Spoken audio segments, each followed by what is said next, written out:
Bonjour les amis, je suis heureux de vous retrouver. Aujourd'hui, j'aimerais vous parler de Sans la foi, nada. Nous lisons, et je vous invite à me suivre, dans Hébreux chapitre 4, le verset 2.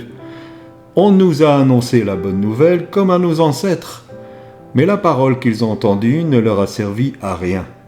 Quand ils l'ont entendue, ils ne l'ont pas reçue en croyant en elle. Ce que les Israélites ont vécu dans le désert a été écrit pour nous servir d'exemple, comme nous dit 1 Corinthiens chapitre 10, le verset 6. La parole de Dieu a cette particularité de nous offrir des exemples positifs, mais aussi négatifs, pour nous instruire. Dans le verset qui nous concerne, l'exemple est négatif, et il nous explique pourquoi les Israélites sont passés à côté de la bonne nouvelle et de la promesse qui y était rattachée. La parole de Dieu annoncée a été entendue par ceux-ci, mais elle n'a pas trouvé un terrain de foi pour la recevoir.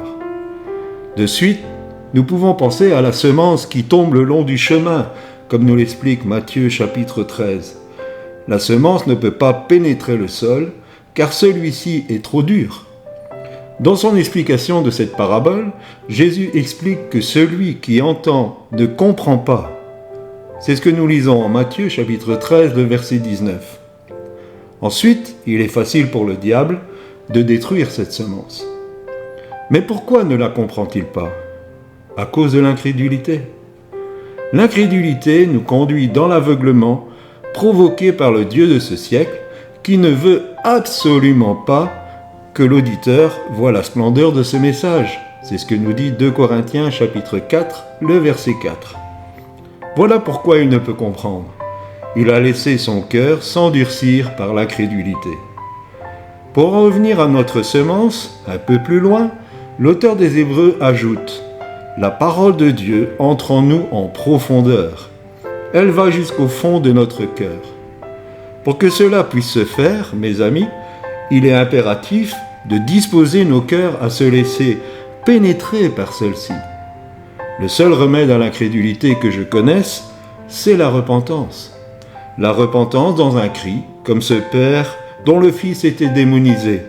Il dira, et nous lisons cela dans Marc au chapitre 9, le verset 24, « Je crois, aide-moi, car j'ai de la peine à croire. » Bien-aimé, si tu te reconnais dans ce que je suis en train d'expliquer, fais le pas de la repentance.